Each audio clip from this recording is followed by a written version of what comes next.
Welcome peeps, thank you for stopping by.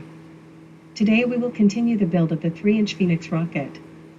As we wait for the rings to dry, we will build the cases for some 4-inch 100-gram motors, and at the end we will fire 2 of them.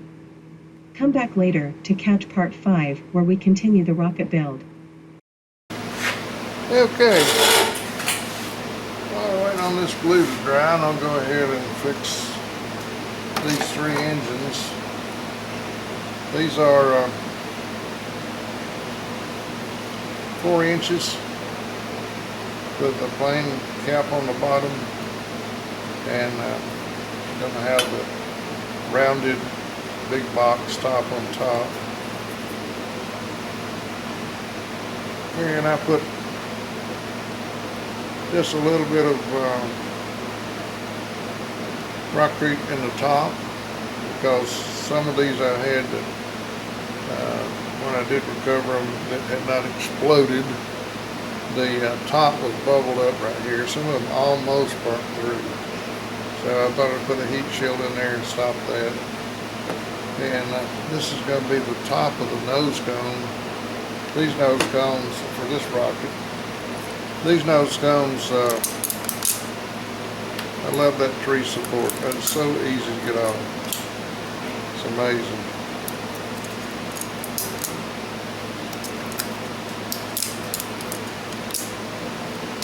It does a good job of holding it on the prep plate.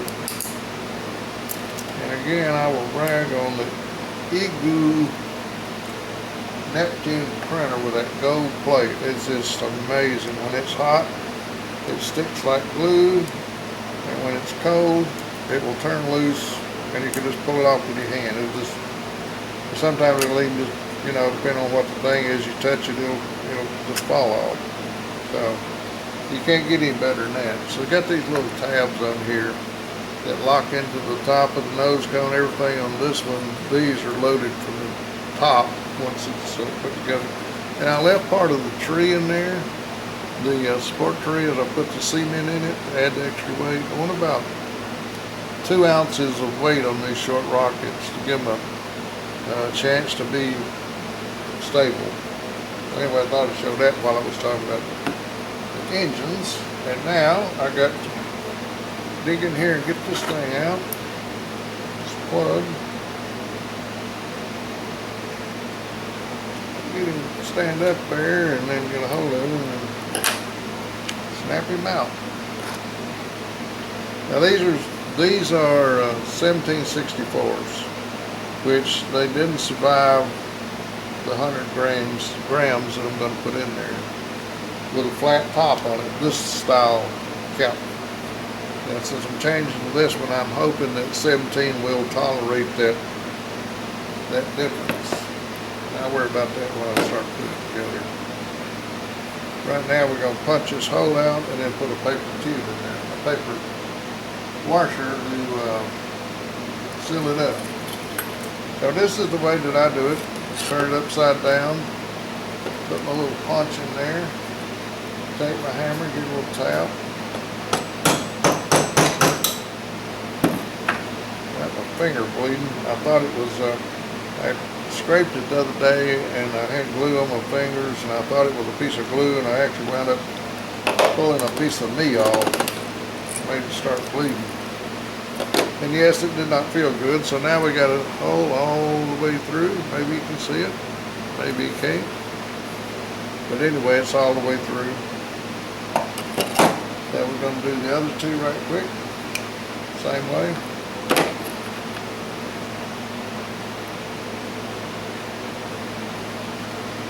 Come on out of there, boy. Yeah, snap at me.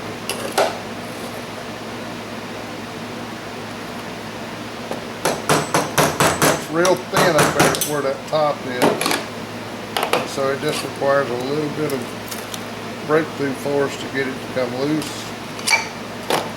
I use these for 2 things. One, engine tests, and I've blown up a many of them now. And I also use it for building the engine. It holds it upright while you're pouring the fuel in it. And pouring is not an exact description of how it's put in there. Slopping it in there, I guess, is a better term, because it's not really liquid, it's just semi-liquid. Okay, so now what we got is we got an opening, and we got to close that up so we can get ready to pour fuel into it. So the next phase is to come here and cut out these little paper discs. If I can find a piece of paper. So what I do is I take the paper like I'm making 3 here and just fold it over and make one ring. I got one laying there, so all I need is 3. And then take a pair of scissors and cut that out. Yeah, but so gently. Because I got it folded in 4s, I'm probably making 4 at a time. That would be why I got one left over from the last time I made 3. So that would be, I usually make about 350 grams of fuel for 3 engines, because a lot of it sticks to the pot. And making each one of them 100, it just don't, if I made 300, I wouldn't have enough for the last engine. And some of that stuff you just can't scrape it out. I mean, it really sticks to the pot when it starts getting cold. I made some APC, and people call it APCP engines, and the cleanup is a nightmare with that stuff. It's like trying to clean up epoxy, because that's what you're doing. And so you got to use alcohol and gloves. All your stuff, some of the stuff is containers are burnt. They're easier just to throw away and replace than they are to clean up. But the sugar is just super easy to clean up. I take the pot, put all the corn rods and whatnot in it, and put it under the sink, fill it full of water, and come back the next day, and that's ready to be dried out. Everything's melted. Okay, so what I'm going to do here is I got some of this little clear glue. Works real well for this, and I'll put a dab right on the end of this rod I used just a few minutes ago to knock the core out, or the nozzle end out. And then I take that and put it right in the middle of that so it holds on to it. And now I'm going to take a piece of glue and make me just a very light little circle around that opening. And this paper will absorb this clear glue pretty quick, so it's a quick thing. The thing I like about it is it holds it while I put it in there. So I'll go right down there and then start just twisting that rod. That breaks the glue barrier I had on there that carried it down in there.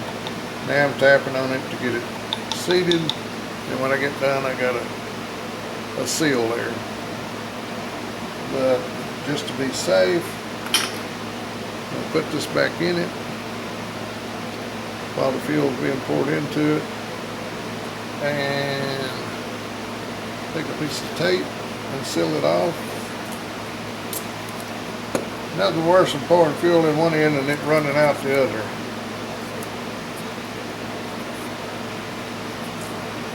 Somehow that's taped in there for having the fuel added to it.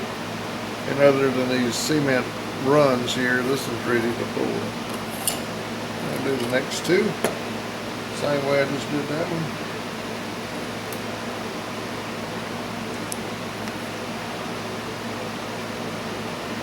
I know buddy over at Rotary Rockets, he puts the glue on one side and then drops it down in there, but he's just luckier than I am. It'll end upside down 9 times out of 10.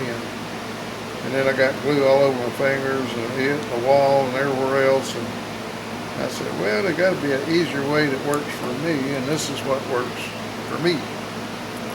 Okay, we're going to go right down in there, stick him down, start twisting so it breaks the glue loose on the little rod, and I'll go back and tap that rod in place, get the glue to sit. That makes a good barrier for the fuel as it's being poured.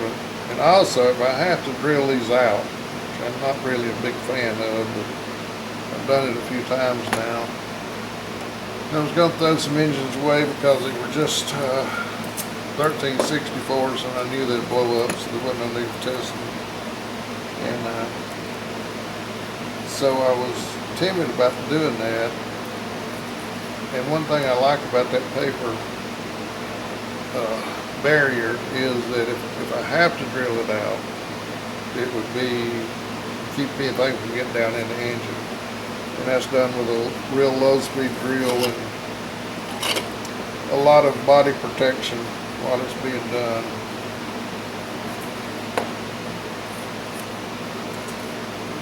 And basically, and then of course the other way you can do it is just put a little dot of glue on the center and take the flat end of your coring rod, stick it to it, just want it to stick for just a minute so it'll stay on there and I can stick it down in there. And then put that circle of glue on it. Johnny Cash says a ring of fire. Well, this is a ring of glue. Ain't got anything to do with Johnny Cash. And in there, twist it to break it free. Get it to sticking. Kind of push down on it right there in the middle. Make contact with that glue. And she's sealed. Okay.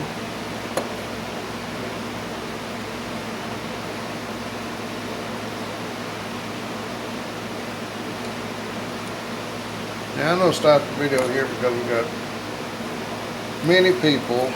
The Rocketeer, I can think of right off the top of my head, rotary rockets that shows how to mix the fuel and pour it, and it's pretty much all the same.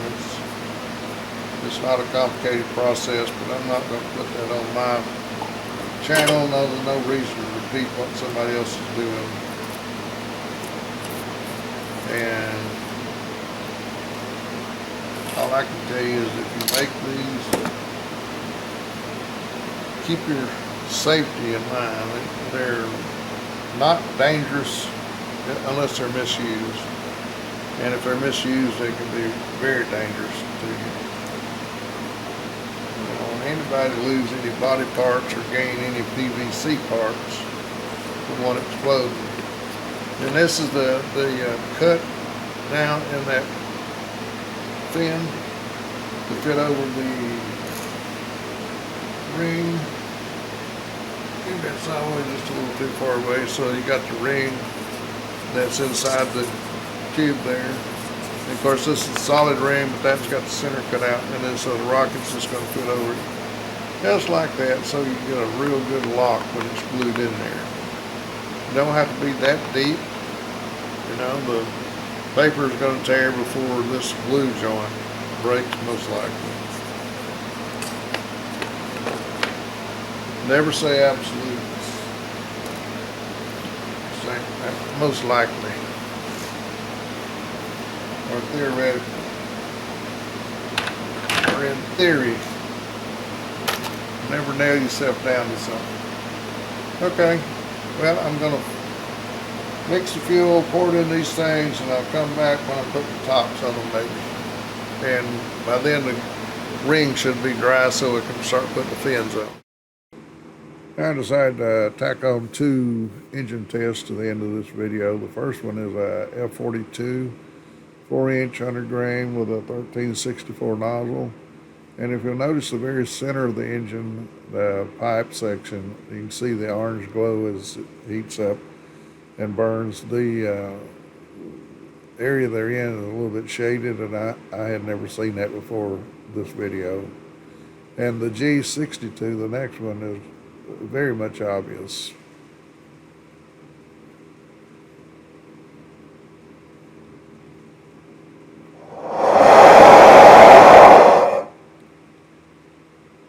Okay, that was the F42, and the one coming up is the G62. The G62 is 100 grams in a 4-inch tube with a 18/64 nozzle.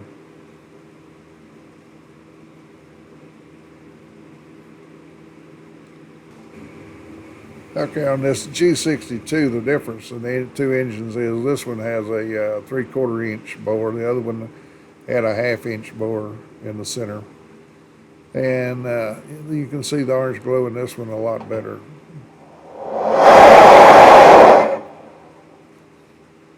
Okay, thank you for stopping by. Hope you enjoyed the video. See you next time.